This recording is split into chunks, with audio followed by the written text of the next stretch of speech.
Now, what about Ayesha and Hafsa? That's a sensitive point because we know Ayesha had certain qualities. Hafsa, in our next class, we're going to talk about her biography briefly. She also had negative qualities. Her akhlaq, she was rough and she had bad akhlaq, let's say, according to some historical reports. See, the Prophet, given that he's a role model for everyone. Given that he's a role model for everyone, he does not want to be in a relationship with women who are angelic. Because the reality is, not all marriages are like that. There are men and women who might experience a bad marriage, a bad spouse, and the Prophet is teaching us akhlaq even with a bad spouse. How does the Prophet show that? See, the Prophet can sit on the minbar and lecture you. Oh husband, if you have a bad wife, she ticks you off, she's angry, she exaggerates, she conspires, be patient. For the sake of Allah, you have children, you have a higher purpose. Be patient, don't react. You wife, if you have a bad husband, don't react. Doesn't Allah mention in the Quran, Asiya, the wife of the Pharaoh? She had an evil husband, but she was patient. How does the Prophet practically show that to you? Because someone could come up and says, Ya Rasulullah, what are you talking about? All your wives are angelic. They have the best akhlaq. You don't go through what we go through. The Prophet says, no. Allah in the Quran in Surah Al-Tahrim told the whole world what kind of wives I have. Those two. And then the conspiracies that they would create for me. So I'm still a role model. Did you see me one day coming to Salah frowning, upset, frustrated, attacking women just because those wives created trouble for me? No.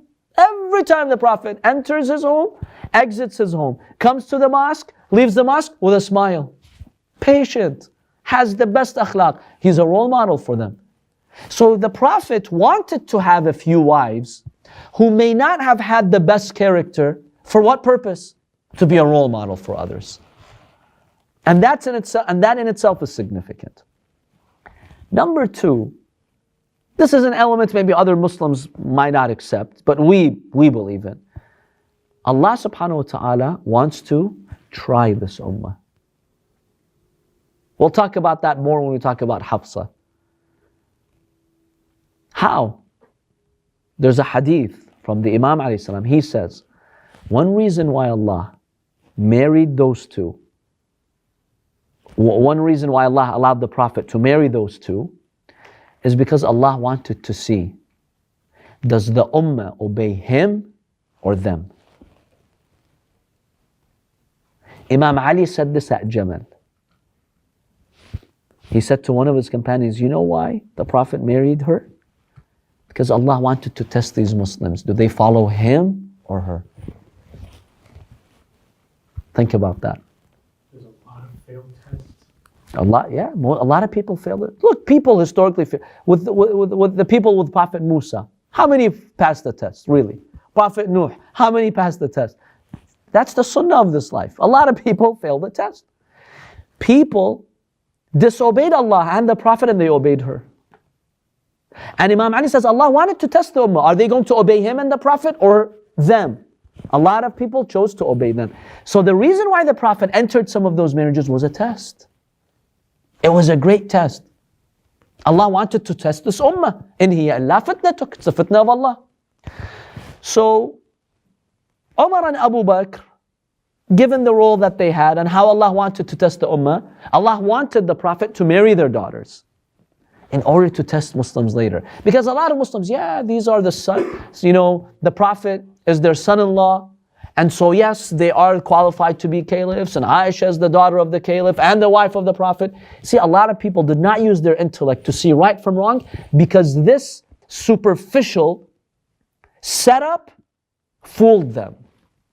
And yes, Allah will put a setup to test you, not to fool you, but to test you. Just like the golden calf of Bani Israel. When Musa came and investigated, and he realized the Samiri made the calf, but he didn't generate the noise. He asked Allah, he says, oh Allah, I understand the golden calf is from Samiri, but what about the nose? Who's it from? Allah says, from me. I allowed that noise to be generated. I mean, imagine a calf making noises, a golden object making noises. If you have a weak heart, you're like, okay, maybe this is God, let me worship it, or it's divine. See? Musa says, why, Ya Allah, why? Because, in other words, he was respectfully saying, God, are you trying to fool them by doing that? And he Allah fitnatuk. This is your fitna, I have nothing to do with this. Yes, there's a purpose. تُضِلُّ بِهَا مَن تَشَاءُ وَتَهْدِي بِهَا مَن تَشَاءُ.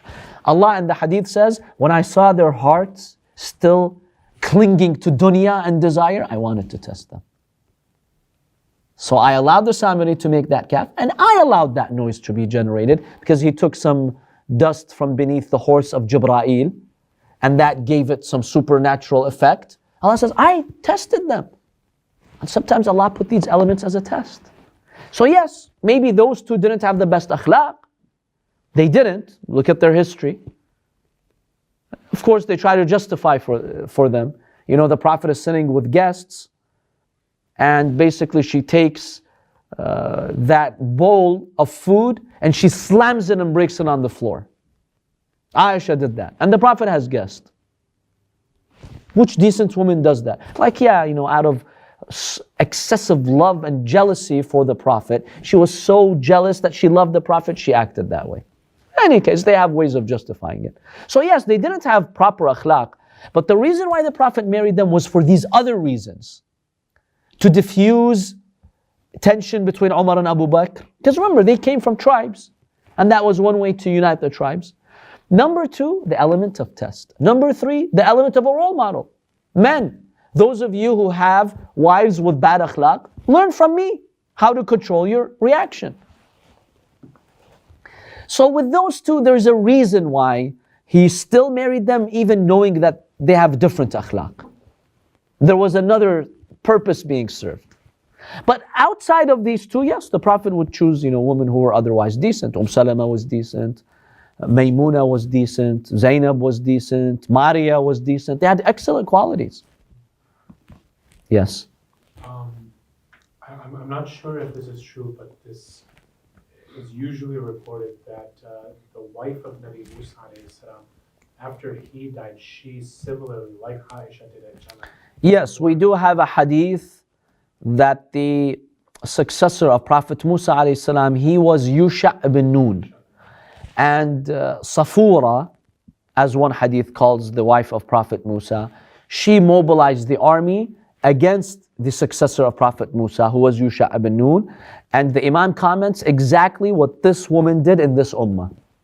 So yes, just like how Ayesha mobilized people against the Imam of her time, the wife of Prophet Musa after him, she mobilized people and she sided with the enemies of Yusha ibn Nun. Yeah, we do have that in the hadith. So that's authentic. We have that in the hadith, yes.